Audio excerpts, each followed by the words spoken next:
securing the boxes, attaching barcode, logging in. I think the worst kept secret in Minnesota is that we're preparing for a recount in the governor's race. And today I want to shed a little light on our process here in Hennepin County for doing that. We're beginning to prepare today for the recount by moving the ballots from the cities down here to a central location in the government center where we're going to provide security for them, on them, to them, I guess pick your preposition, and then we're going to await the recount and follow through on the process. With me, let me make a couple introductions, are Rachel Smith, our Director of Elections, Jill Alverson, who directs, Rachel reports to Jill, and she handles all property tax services, and Dan Rogan from the County Attorney's Office. And I'm going to hand off the details to them. The reason that we changed the process this year was to simply make it more efficient and accessible. We anticipate quite a bit of interest and observers, so we wanted to make it more accessible. Currently working with our cities to coordinate the transport of their ballots and other election materials to the Hennepin County Government Center. That is beginning today, and it will continue on Monday, November 8th. Cities are bringing their election materials to the Hennepin County Government Center loading dock. They will be bringing their materials from the loading dock to a secure room that we've set up on the A level of the Government Center. At that point, their materials will be checked in by staff from the Hennepin County Attorney's Office and the Hennepin County Elections Division. All materials will be logged in and barcoded at that point. The Hennepin County Sheriff's Office will provide in-person security for all our ballot storage room 24 hours a day, 7 days a week, and that is beginning today. Access to the room will be limited to a specific set of staff who have special photo ID badges identifying themselves. Sheriff deputies will be instructed, or are instructed, to allow in only those staff with the special badges. At no time will any person be allowed in the room alone. All persons will sign in and out, and that will be documented on a log. These procedures are in place today and will continue until the county auditor decides they can be discontinued. They will be in place throughout the period of the gubernatorial recount and longer as needed. We are available immediately after this news conference to walk you through the area that we're speaking about, and we'll take any other questions at this point. Why the decision this year to have an armed deputy? Again, I think we want to assure the public that these ballots are secure. We're really striving for security, transparency, uniformity, accessibility, and efficiency. What percentage of votes cast are coming Hennepin?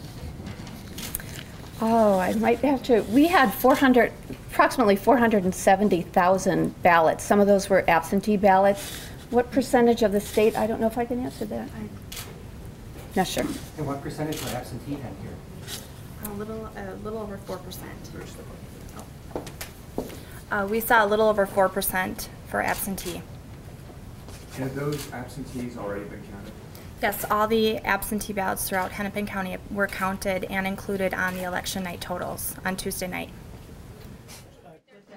And you said you had a special ID to go Well, they're in? going to look like this, and I think we're going to add our specific department ID, so it will be similar to this. It's a photo ID, taking a photo from our official county IDs.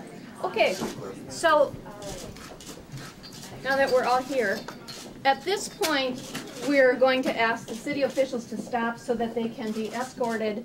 A county sheriff's deputy will come up to them at this point and escort them up. Now, it's going to be a little difficult to see, but what we have up here is basically a checking in station where cities are checked in, and their ballots are, each box or each discrete piece of election material is barcoded and logged in. Immediately to the left, and hopefully we can get you around so you can see that, is our secure ballot room. And as we talked about, only a select few people have access to get into that room. There are sheriff deputies that will be posted on the other side of the room 24/7, as well as back here. So, if you will just give me a minute, I will see if we could maybe let some of you in, a few of you at a time.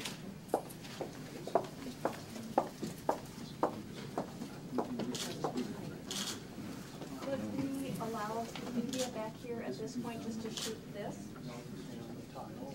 Just like a few at a time? Okay. All right, I think if you, like 3 or 4 at a time, you want to come up? Oh, that's good. That's good. So, You watch the ballot. this is Brooklyn Center. Just checking in first, I think. And we have staff here from the county attorney's office.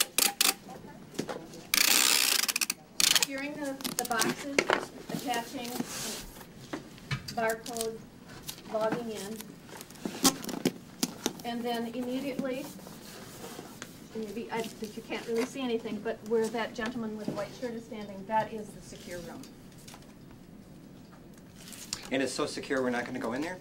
That's correct.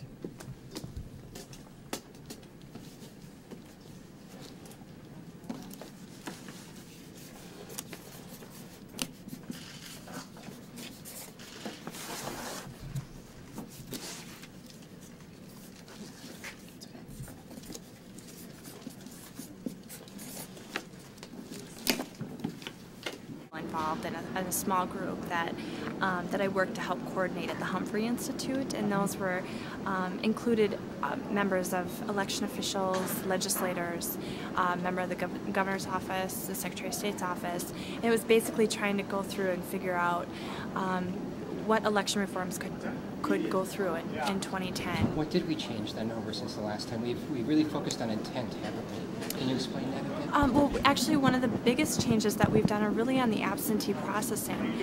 The absentee ballots are a completely different world this time around.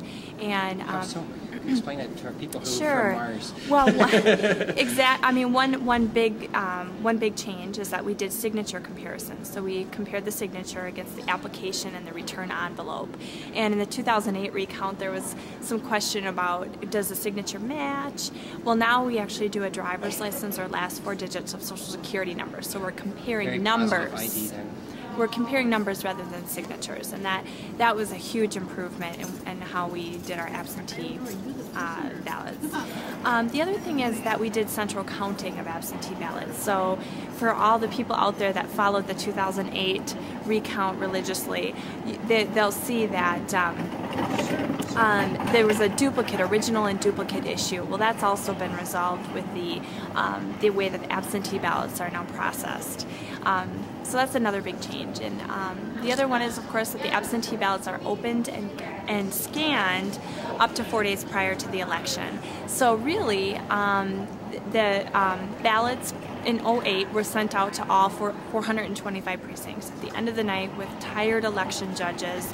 And this time around, the absentee ballots were actually processed over the weekend. And so if we had questions, we had time to research.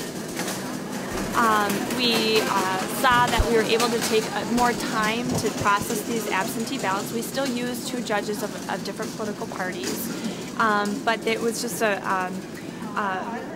it was less people basically handling the ballots and more centrally located. And then those ballots were tabulated after election day, so they're not counted during those 4 days, but they're simply scanned into our voting system, and then we kind of hit save. And then at 8 o'clock on election night, we input the data into our system to record all the absentee numbers. Well, I think that not everyone is convinced, I guess, but I know that you're going to extreme measures to make it very public, very transparent. I certainly hope so, and I think people will see throughout the recount process how transparent and accurate our election system is once again. Thanks so much. Thank you.